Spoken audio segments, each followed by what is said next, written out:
Même dans les pays francophones, l'avenir du français est en train de prendre un vrai coup.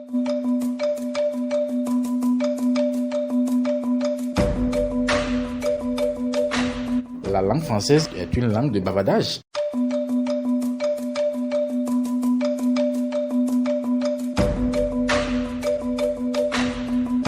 Quand tu ne comprends pas le français ou bien quand tu n'es pas influent, quand tu ne t'exprimes pas bien en français, du coup, les gens pensent que voilà, tu n'es pas intelligent, ce qui est très mauvais.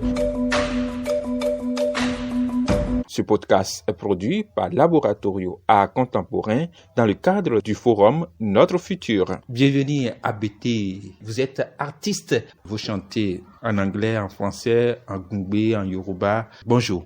Bonjour, monsieur le journaliste.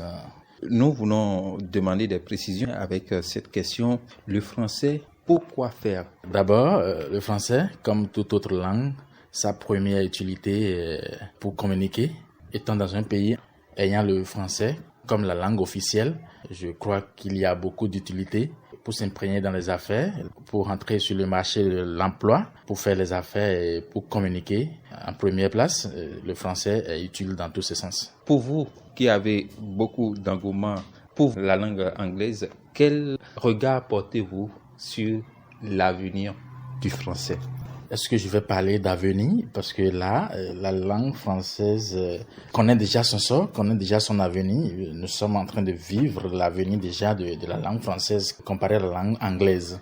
Vous savez, même étant dans un pays francophone, vous savez le poids de la langue anglaise actuellement.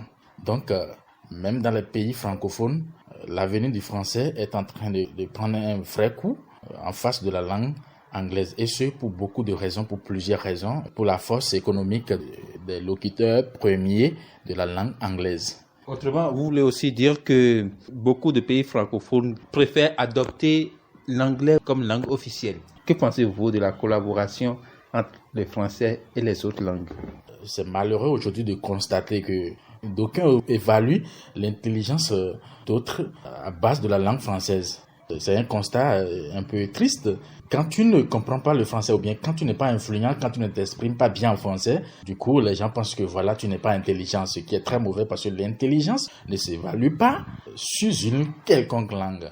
Mais est-ce que vous reprochez quelque chose à la langue française? Si oui, de quoi il s'agit? Il faut le reconnaître, la langue française est une belle langue. Je reprocherais plutôt des choses aux locuteurs de la langue française que nous sommes. Je vais reprocher aux locuteurs de la langue française de trop parler. Parce qu'on a tendance à croire, et c'est ça la triste réalité, la langue française est une langue de bavardage. Excusez-moi de le dire.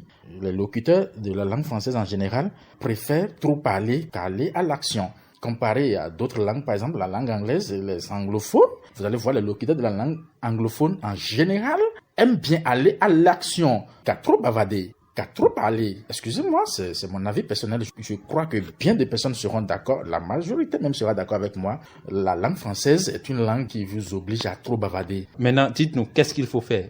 Venant d'un pays francophone comme le Bénin, étant bilingue, j'ai l'opportunité de voir beaucoup de pays qui sont en train de joindre leur langue maternelle à leur langue officielle qui est le français. Je vais vous donner le cas typique du Sénégal. Le Sénégal qui a su combiner le Wolof à la langue française.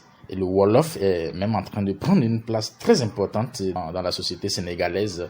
Les Sénégalais ont su donner de la valeur à leur langue maternelle, ce que nous devons aussi suivre, nous autres, des autres pays francophones. Donc je pense que les acteurs politiques et culturels des pays francophones devraient penser à combiner nos langues maternelles à notre langue officielle qui est le français. Parce qu'il ne faut pas oublier d'où nous venons. Et puis le français demeure une langue coloniale. Donc, ce n'est pas parce qu'on est un pays francophone qu'on va exclusivement parler le français dans les administrations et tout. Il faut tout combiner, tout parler ensemble partout. Ben oui, quand vous donnez une place tellement prioritaire à la langue française au point où la population ou bien les habitants pensent qu'il faut devenir français à base de la langue française avant d'être bien vu ou bien avant d'être un homme au complet. Là, c'est mauvais, c'est très mauvais. Nous avons des langues qui comportent des valeurs. La langue Fon, la langue Yoruba, nous avons des langues africaines qui ont une valeur très énorme en face d'autres langues occidentales. Donc, du coup, je pense que nous devons aussi valoriser nos langues. Plein d'exemples, il y a des pays qui se sont développés à base de leur propre langue. Quand vous enseignez un enfant dans sa langue maternelle, je pense qu'il assimile très bien plus qu'une langue étrangère. Je crois qu'on doit valoriser nos langues, c'est très important. Merci à vous, vous êtes bienvenue à BT, vous êtes artiste, vous chantez principalement en anglais, en français aussi, en yoruba et en gungbe également. Vous êtes entrepreneur, merci d'avoir répondu à nos questions. C'est moi qui vous remercie.